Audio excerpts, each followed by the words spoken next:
Assalamualaikum Ustaz. Waalaikumsalam. Bagaimana nak tahu tempoh balik bagi khunsa? Ni panjang ni. Kita nak balik ke apa ni? Baik, khunsa. Apa yang dimaksudkan dengan khunsa? Khunsa, kalau bahasa kefahaman kita, khunsa orang yang punya dua alat kelamin. Itu khunsa. Kalau dengan istilah sekarang, dalam istilah perubatan dan sebagainya, khunsa merujuk kepada orang yang kadang-kadang tu bernaluri perempuan dan sebagainya. Itu tak salah. Itu daripada sudut perubatan silakanlah, tak ada masalah apa. Tapi daripada sudut fiqh, khunsa dia merupakan orang yang khunsa terbahagi pada dua pis dulu. Sama ada khunsa yang wadih ataupun khunsa yang muskil. Khunsa yang wadih maksudnya dia ada ciri-ciri khunsa, tapi dia jelas keadaan dia laki-laki ataupun perempuan. Kalau dia laki-laki, dia berat ke arah laki-laki, maka dia laki-laki walaupun dia ada kemaluan perempuan, walaupun dia ada payudara dan sebagainya. Kalau dia berat belah perempuan walaupun dia ada zakar, maka dia dihukumkan dengan perempuan. Ini disebut sebagai khunsa wadih. Khunsa wadih. Dia ada sedikit ataupun sejuzuk daripada syarat-syarat khunsa, tapi dia ditentukan ataupun dah dipastikan dia punya jantina secara tepat. Walaupun dia punya fizikalnya tu tak ada lebih kurang campur lelaki dengan perempuan, tapi dia wadih, dia jelas. Yang menjadi masalah ialah khunsa muskil. Khunsa muskil dalam kitab Sulam Muslibian dia kata ada 5 syarat untuk jadi khunsa muskil. Satunya, dia mesti tak pernah beranak, dia mesti tak pernah haid. Yang keduanya, dia tak pernah beranak. Yang ketiganya, dia kencing menggunakan kedua-dua kemaluannya, bukan atas jalan bersilih ganti, memang diguna dua-dua.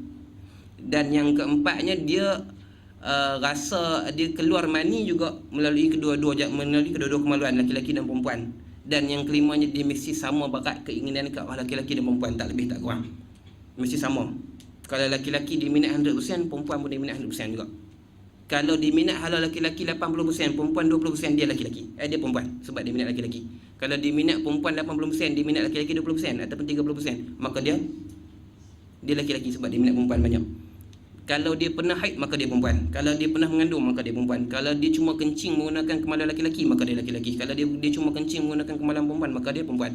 Kalau dia keluar mani kebiasaannya melalui zakar, maka dia laki-laki. Kalau dia keluar mani kebiasaan melalui faraj, maka dia perempuan dan sebagainya. Kalau kelima-lima syarat dia terbukti, ada, dia tak pernah haid, dia tak pernah hamil, dia tak pernah keinginan dia terhadap laki-laki dan perempuan itu sama banyak, dia kencing menggunakan kedua-dua alat kemaluannya, dan dia keluar maninya melalui kedua-dua arah kemaluannya. Kalau lima-lima ni ada dekat dia, baru dinamakan khunsa muskil. Tapi kalau ada sedikit saja daripada 5 ni dekat dia dan ada ciri-ciri lain, maka dia khunsa daripada sudut fizikal, tapi dia wadih, dia jelas. Kalau belah laki, laki lah. Kalau belah perempuan, perempuan lah. Laki, mayang sebelah tengok ada payudara sebelah kita, mayang. Tapi dia memang minat laki, dia memang keinginan ke arah perempuan, ataupun dia gunakan kemaluan tu untuk kencing dan sebagainya, zakar je. Laki je, walaupun dia pakai bra. Nampak ke tak? Dan kalau dia perempuan sekalipun, rokok-rokok nampak juntai telok. Testis dengan bahasa yang lebih sopan. Nampak testis. Nah, pakai telekung nak buat kan ada dia perempuan.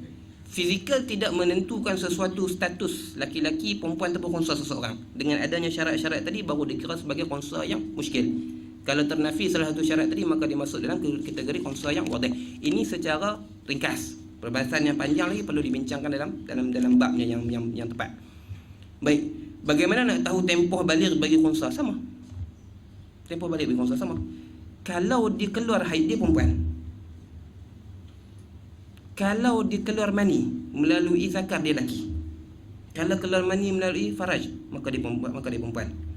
Kalau dia keluar mani melalui zakar dan faraj, maka dia khunsa muskil. Kalau sempurna syarat-syarat yang lain, tapi dia tetap balik. Kalau tak keluar apa-apa pun, cukup 15 tahun qamariah, maka dia balik. Maka persoalan untuk mengetahui bilakah baliknya khunsa ni, dia tak ada masalah. Tak ada masalah, sama je. Kalau dia keluar haid, maka dia perempuan. Sebab bila kata dia keluar haid, maka dia perempuan, walaupun fizikalnya khunsa yang wadih. Dia panggil khunsa yang wadih. Kalau dia keluar mani melalui faraj, maka dia khunsa yang wadih, dia dihukum perempuan. Kalau dia keluar mani melalui zakar, maka dia khunsa wadih, dia dikira hukum laki-laki. Kalau tak keluar apa pun tak, beranak pun tak, mengandung pun tak, apa pun tak, cukup 15 tahun dia balik. Jadi bagaimana untuk tahu tempoh balik bagi khunsa? Iaitu dengan salah satu daripada 3 cara ni juga. Sama ada cukup umurnya secara tahdid, ataupun keluar mani secara takrib umur 9 tahun, ataupun keluar haid secara takrib umur 9 tahun.